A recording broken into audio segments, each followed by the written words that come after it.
No partner is more essential than India. आखिर उनके पास उनके ऊपर भी तो ये दो जवाबी बिगेस्ट टैरिफ तो पार्टनर्स चलेंगे ना। हैं यूएसए के।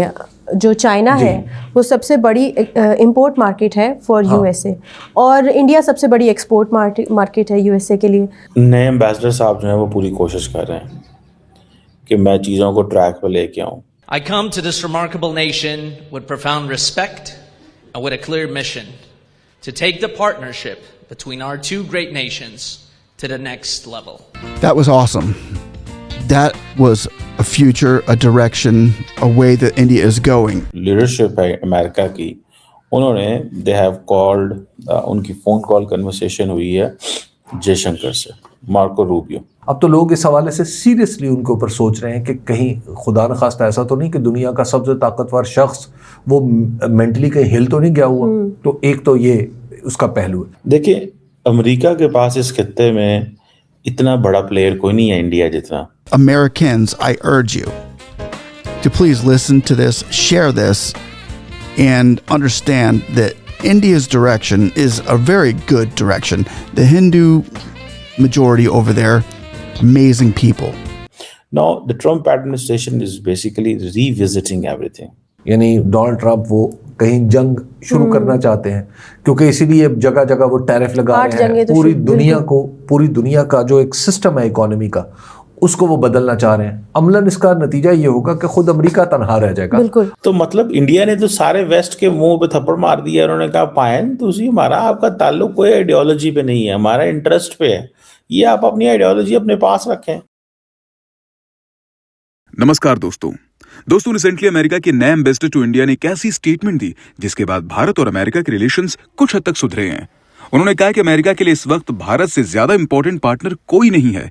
दोस्तों, एक बात तो सच है, ट्रंप चाहे अपनी एड़ी चोटी का जोर लगा लें, लेकिन वह भारत और अमेरिका के रिलेशंस को पूरी तरह खत्म नहीं कर सकता, क्योंकि अमेरिका के लिए इस वक्त एशिया में सबसे महत्वपूर्ण देश कोई है तो वह भारत है। क्योंकि भारत एक बड़ा मार्केट है और हम ही वो देश हैं जो आने वाले वक्त में साउथ एशिया को लीड करने वाले हैं। ट्रंप की उम्र ज्यादा हो गई है तो शायद उसे ये चीज समझ नहीं आ रही होगी, लेकिन डीप स्टेट ये बात अच्छे से समझती है। इसलिए अमेरिका ने भारत को पैक्स सिलिका में भी शामिल कर लिया है और हमें बहुत गर्व है मोदी जी पर कि वह अमेरिका के सामने नहीं झुके, क्योंकि एक बार भारत वापस अमेरिका के सामने झुक जाता तो आने वाले वक्त में फिर हमारे साथ वैसा ही होता जैसा आज तक होता आया है। इसी टॉपिक पर चलिए आगे इस वीडियो को देखते हैं। चैनल को सब्सक्राइब और वीडियो को लाइक करना न भूलें। जय हिंद।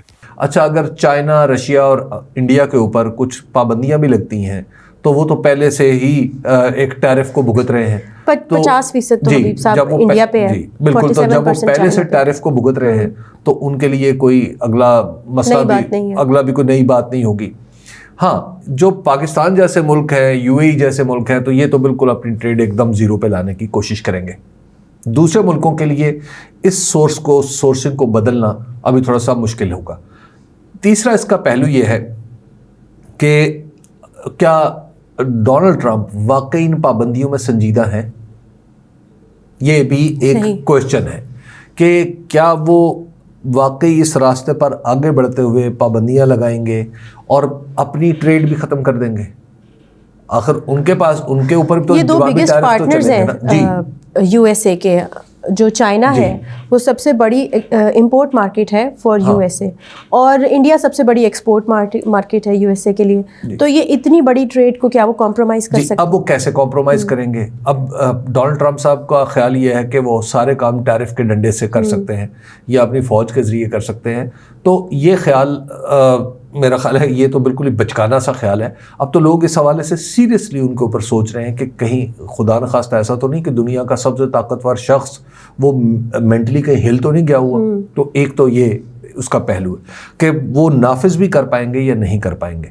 हाँ, इसकी अब चूंकि अगर आप डोनाल्ड ट्रंप का माजी देखें तो वो इस तरह की अगर पाबंदियां लगाते हैं तो उसके असरात तो डेफिनेटली दुनिया की इकोनॉमी पे आएंगे और उसके साथ साथ अमेरिका की अपनी इकोनॉमी पे भी आएंगे। मुझे जो उनका सबसे ख़तरनाक चीज़ लगती है वो है कि वो कहीं हमला ना कर दें। अच्छा, अगर उन्होंने हमला कर दिया और हमले के ज़रिए यानी फ़ौरन इंटरवेंशन से ईरान के अंदर कोई रिजीम चेंज करना चाहिए या किसी तरीके से कोई नया निज़ाम हुकूमत वहाँ पर लगाना चाहा तो या इंस्टॉल करना चाहा तो वो हम पाकिस्तान के पड़ोस में एक बहुत बड़ा क्योस पैदा हो जाएगा, और ऐसा क्योस होगा कि जिसको संभालना हमारे लिए क्या किसी के लिए भी मुश्किल हो जाएगा। क्योंकि जहाँ पे आप हुकूमती सेटअप ग्रेजुअली नहीं बदलते, वहाँ पे एकदम अगर आप बदलते हैं तो फिर क्योस आता है। जैसे हत्ता के इनकलाब आया 1979 में, उसके बाद के जो 10 साल थे वो एक क्योटिक साल थे। सही। ईरान के अंदर भी। तो आप जब इनकलाब से या इस तरीके से ग्रेजुअल तदरीजन आप नहीं बदलते सिस्टम को, तो वहाँ पे परेशानी तो बन जाती है। इसलिए अहम बात यह है कि वो कहीं इस तरफ ना आए। पाबंदियाँ जहाँ तक बाकी मुल्कों का ताल्लुक है जिनको आदत नहीं है, उनके लिए तो परेशानी का बायस है। ईरान के लिए क्या परेशानी का बायस है कि ईरान पहले से पाबंदियों की जद में है और वो मजीद पाबंदियों की जद में आ जाएगा। इस नहज तक लेके आए हैं ईरान की और अमेरिका की तो ट्रेड ना होने के बराबर है ना, ठीक है। ईरान की ट्रेड तो किसी के साथ भी नहीं है अमलन। लेकिन लाइक यू सेड कि अब ये जो अमेरिका की तरफ से धमकी है उन ममालिक के लिए, वो तो पहले ही ऑपोजिट ब्लॉक में है। रशिया और चाइना इसको इतना खास बॉदर नहीं करेंगे। और अभी मैं देख रही थी कि $659 बिलियन की 2024 के अंदर यूएस और चाइना की ट्रेड थी, जिसमें से मेनली 444 बिलियन जो था वो इम्पोर्ट्स ही थी। अब इसमें 45% कमी आई है 2025 में। इंडिया के साथ $213 बिलियन की ट्रेड है, तो उसमें इंडिया मेनली जो है वो रिसीविंग एंड पे है, वो एक्सपोर्ट डेस्टिनेशन है। नहीं, वो बनाना चाहते हैं उसको एक्सपोर्ट डेस्टिनेशन। $45 बिलियन का तकरीबन फिलहाल भी। जी।